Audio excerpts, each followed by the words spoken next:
आज अपने अब एक फंडामेंटल व्यू लेने की कोशिश करते हैं। हमारे साथ श्री सुनील सुब्रमण्यम मौजूद हैं इस वार्तालाप में, बातचीत में आज के लिए। सुनील जी नमस्कार, कार्यक्रम में स्वागत है। मोर और लेस आप ये कह सकते हैं कि आज की सबसे बड़ी, अगर आप हमारे लिए हेडलाइन वो है कि crude is now settling below 80।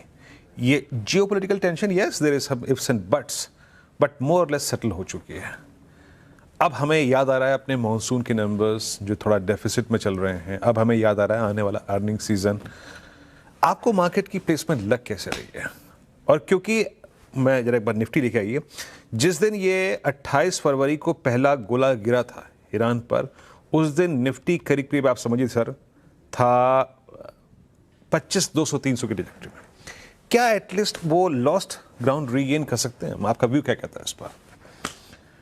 तो देखिए, आप लार्ज कैप इंडेक्स की बात कर रहे हैं, राइट? निफ्टी की बात, तो वहां पर अगर एफआईएस आपको एक जबरदस्त वापसी नहीं दिखाते ना, तो वापस लार्ज कैप उतना बढ़ना मुश्किल है।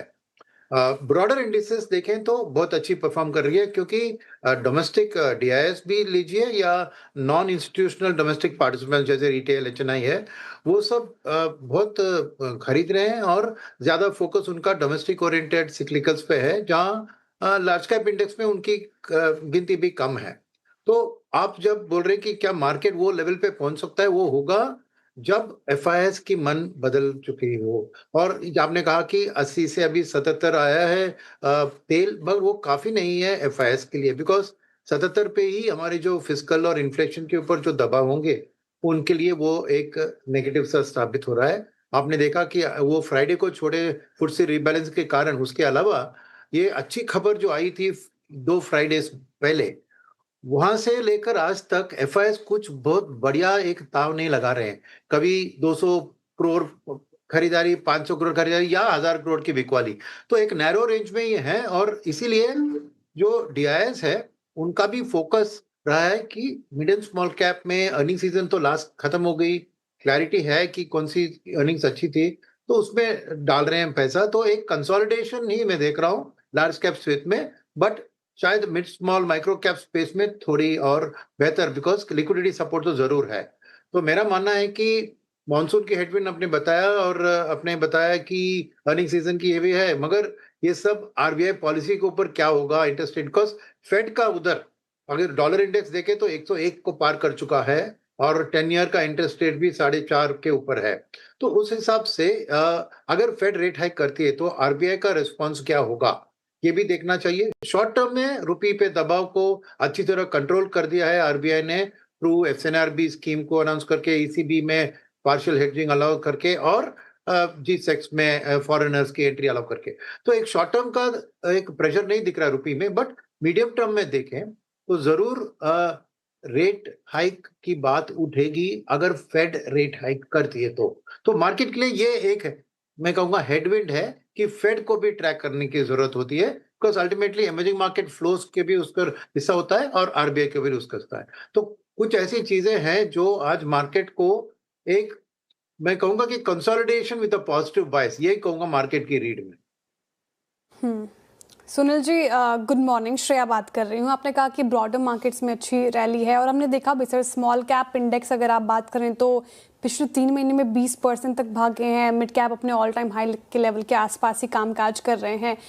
तो आगे भी चलकर आपको ये लग रहा है ट्रेंड फॉलो होगा, लार्ज कैप से ज़्यादा क्या मिड कैप और स्मॉल कैप आउट परफॉर्म करेंगे? और इसको देखते हुए क्या थोड़ा सा पोर्टफोलियो में अब चेंजेस करने की ज़रूरत है सर, आपका नज़रिया?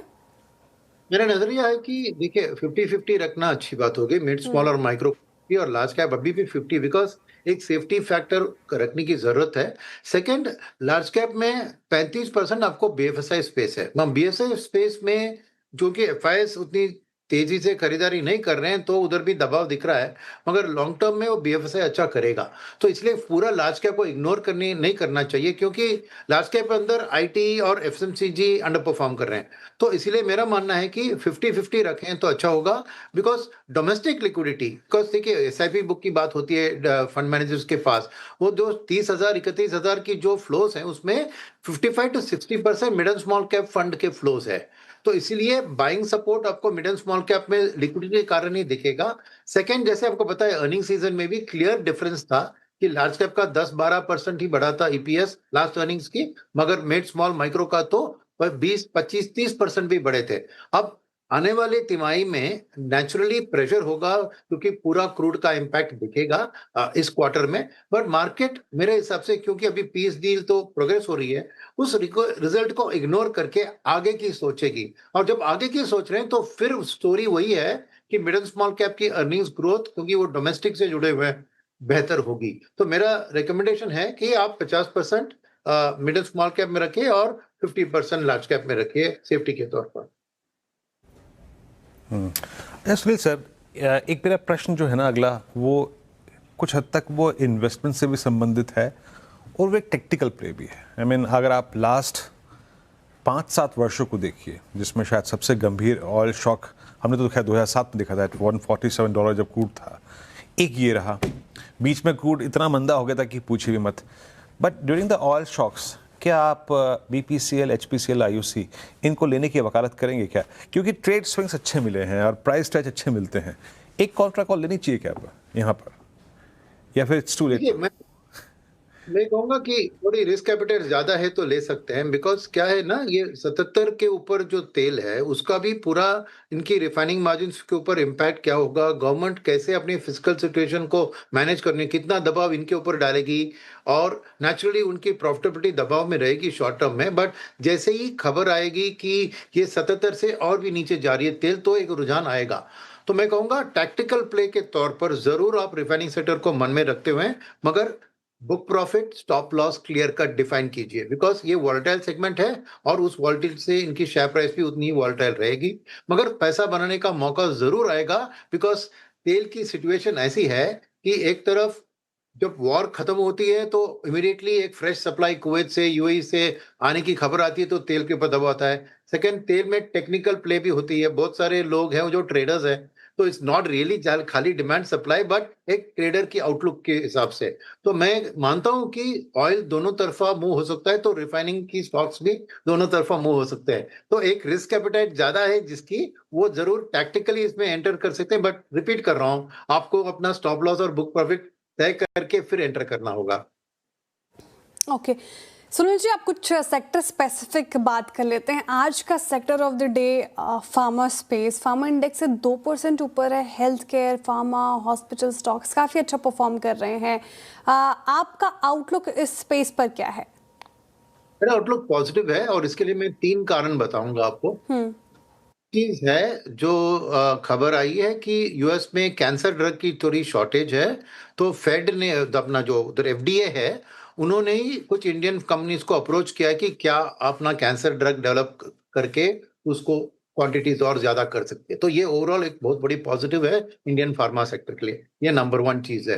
नंबर 2 चीज ये है कि बहुत से ब्रोकिंग हाउसेस ने इंटरनेशनल, उन्होंने अपग्रेड किया बहुत से स्टॉक्स की, क्योंकि कुछ एक्विजिशन के कारण कुछ अपना प्रोडक्ट प्रोफाइल हाई मार्जिन के ऊपर शिफ्ट कर रहे हैं इन जेनेरिक स्पेस। तो ये एक फॉरेन ब्रोकिंग हाउसेस का जो कॉल है वो प्ले आउट कर रहा है इस पे। और तीसरी और सबसे इंपॉर्टेंट पॉइंट मेरे ख्याल में क्या है कि एफआईएस को जब एक इंडिया में जो भी एलोकेशन होता है उनको देना होता है, तो उनकी ऑलवेज सोच होती है कि मैं थोड़ी सेफ्टी सेक्टर ढूंढूं एक एमर्जिंग मार्केट जैसे इंडिया में, जहां पे रिस्की है होते ओवरऑल। तो ओरिजिनली क्या होता था कि एक बैंकिंग के ऊपर उनका डिपेंडेंस था, इंडेक्स में भी ज्यादा है उस पे था। सेकंड, आईटी उनके लिए एक आइडियल सेफ्टी सेक्टर था, क्योंकि उनको चाहिए करेंसी से राहत, क्योंकि अगर इंडियन करेंसी वीकन ज्यादा होती है तो उनको एक हेज चाहिए, और हिस्टोरिकली वो हेज था आईटी। अब आईटी की बात तो सबको पता है कि ये एआई की डर और ये वाली डर के कारण अब आईटी वो उतना सेफ जोन में नहीं रहा, वो करेक्शन तो हो रहे हैं। तो अगर एक एफआई को इंडिया में आके चुनना है, दो, एक सेफ्टी ओरिएंटेड, सेकंड करेंसी का हेज, तो फार्मा सेक्टर उनके लिए आइडियल बन गया है। तो मैं कहूंगा कि pharma is the new IT for the FIIs, और जब वो इंडिया में निवेश करेंगे तो जरूर फार्मा के ऊपर एलोकेशन बढ़ाएंगे, बिकॉज कुछ होता है करेंसी के ऊपर ज्यादा वीकन होती है, तो एक ऑटोमेटिक फॉल बैक उनको फार्मा की रुपी अर्निंग्स में वो डॉलर का इफेक्ट दिखेगा। तो ये 3 कारण है जहां पर फार्मा को एक नई रुझान मिली है, और मैं ये सस्टेन होते हुए देख रहा हूं कुछ दिनों के लिए। अच्छा सर, ये जो कल खबर आई थी कि यूएई जो कि बातचीत कर रहा है ब्रह्मोस मिसाइल की, अगर आप देखें खरीदारी को लेकर, आकाशतीर एयर डिफेंस सिस्टम को लेकर। आई थिंक अगर आप देखें तो एशियन कंट्रीज़ में फिलीपींस, वियतनाम, इंडोनेशिया, उसके बाद आपका आर्मेनिया है ना, थर्ड फोर्थ, ये शायद फिफ्थ कंट्री होगी। और अरब कंट्रीज अगर इन एसेट्स को एक्वायर करती हैं, कैसे रीड कर रहे हैं आप acceptability of air defence system, है ना, ये बहुत ही एक क्रिटिकल कंपोनेंट होता है आपकी पूरी डिफेंस प्रणाली का, है ना, इसकी एक्सेप्टेबिलिटी कितना आप इस महत्वपूर्ण खबर को महत्वपूर्ण मानते हैं? आपका टेक क्या है इस खबर पे, और कैसे अप्रोच करेंगे आप डिफेंस को इस वक्त? तो ये बहुत महत्वपूर्ण खबर है, बिकॉज देखिए हमने ये डेमोन्स्ट्रेटेड हमारा कैपेबिलिटी ऑपरेशन सिंदूर के कारण हुआ। ये एक पॉजिटिव फीडबैक फॉलोआउट है ऑपरेशन सिंदूर का, जहां हमारी एयर डिफेंस सिस्टम्स भी और इसके साथ ड्रोन्स का भी याद रखिए। तो इसमें क्या हो रहा है कि 2-3 ग्लोबल चीजें जो हुई है जो हमारे लिए फेवरेबल है। वो एक है, आपने जैसे बताया, इस वॉर में यूएई और बाकी अरब देशों ने रियलाइज किया कि पूरा यूएस के ऊपर कॉस्टली इक्विपमेंट के ऊपर डिपेंड करना डिफेंस के लिए वो बहुत महंगा है। उनको सस्ते का डिफेंस चाहिए, जैसे ईरान जैसी देश हमला करती है। तो उनका भी रियलाइजेशन है कि हमें स्टॉक्स बिल्ड करना चाहिए और ये न्यू एज वॉरफेयर में उनको तैयार होना चाहिए। तो इंडिया का बहुत अच्छा एक पोजिशनिंग है, क्योंकि रिलेशनशिप एज इट इज हमारी बहुत बढ़िया है between the Gulf countries and us, और ये एक और उसको मजबूत बनाएगी। तो जरूर मैं ऑर्डर बुक वहां से बढ़ते हुए दिख रहा हूँ। दूसरी बात है कि इवन यूरोप में, जैसे आपको पता है, ट्रंप भी नेटो से हाथ छोड़ रहे हैं, और हर यूरोपियन देश भी अभी सोच रहा है कि कंपनी अपनी डिफेंस कैपेबिलिटीज बिल्ड करूं, और उनके बजट्स में देखिए कि डिफेंस के एलोकेशन बढ़ रहे हैं। और वहां पर ड्रोन जैसे वॉरफेयर जो यूक्रेन बहुत अच्छा इस्तेमाल कर रहा है इस वॉर में भी, उसकी डिमांड भी इंडियन कंपनी सेटिस्फाई कर सकती है। तो ये प्राइवेट सेक्टर डिफेंस के लिए पॉजिटिव है। और तीसरी बात यह है कि एक्सपोर्ट की बात भी करें, कुछ 10-15 साल पहले हम 2-3 हजार करोड़ एक्सपोर्ट करते थे। 2024-25 में ये 20,000 पार कर चुका है। लास्ट ईयर ये 38,000। अब टारगेट हमने रखा 50,000 बाई 30। मैं तो समझता हूँ कि 2027-28 में ही वो 50,000 पार होगी, और we should be heading towards 65 to 75,000 crore. So exports एक बहुत बड़ा न्यू ड्राइवर है। इसके अलावा आपको पता है कि गवर्नमेंट ने $2 बिलियन का आर्मामेंट्स ऑर्डर दिया हुआ है इंडियन कंपनीज को, ड्रोन्स ऐसी चीजों में। तो ओवरऑल ग्रोथ की आउटलुक बहुत पॉजिटिव दिख रही है। इश्यू क्या है इस सेक्टर में? इश्यू दो चीज है। एक है कि आपको इसकी वैल्यूएशंस ऑलरेडी बहुत हाई है, 60, 90, 110 ऐसे इंडिविजुअल कंपनीज के वैल्यूएशन तो बहुत हाई दिख रहे हैं। ये फ्यूचर अगले समझिए 7-10 साल की ग्रोथ को ऑलरेडी डिस्काउंट कर रहे हैं। नंबर 1 वो चीज है। सेकंड होता है कि क्या है कि आज जो लिस्टेड प्ले है उसमें इवन निफ्टी डिफेंस इंडेक्स की बात उठा है तो ज्यादातर पब्लिक सेक्टर कंपनियां हैं, मगर फ्यूचर मेरे लिए प्राइवेट सेक्टर जो नई उभरती हुई न्यू एज टेक्नोलॉजी, ड्रोन्स ऐसी सिस्टम्स में डेवलप करने वाली जो कंपनियां हैं वो आगे के इसको ले जाएंगे। आज वो प्ले उतना ज्यादा नहीं है। तो मेरा मानना है कि इस सेक्टर में अभी आप जरूर डाल सकते हैं, मगर दो चीज याद रखिए। एक, आपका बहुत लंबी टाइम फ्रेम रखने की जरूरत है, बिकॉज वैल्यूएशंस में lot of the future already discounted है। वो एक चीज। सेकेंड बात मैं कहूंगा कि बिकॉज ऑफ द रैली, जब एक दिन समझिए कि एफआई वापस थोड़ी बढ़ाएंगे, तो डीआईआई जिसने डिफेंस को स्टॉक्स में उठा लिया उसको प्रॉफिट बुक करके वो एक शिफ्टिंग करने की कोशिश करेंगे। तो तब मैं मानता हूं कि थोड़ा वॉलेटिलिटी इस सेगमेंट में आ सकती है। तो इसीलिए लॉन्ग टर्म रुझान के साथ आपको मैं अक्यूमुलेट कर रहे हो तो स्टैगर्ड तरीके से अक्यूमुलेट करो, पूरा लमसम एक नहीं डालना।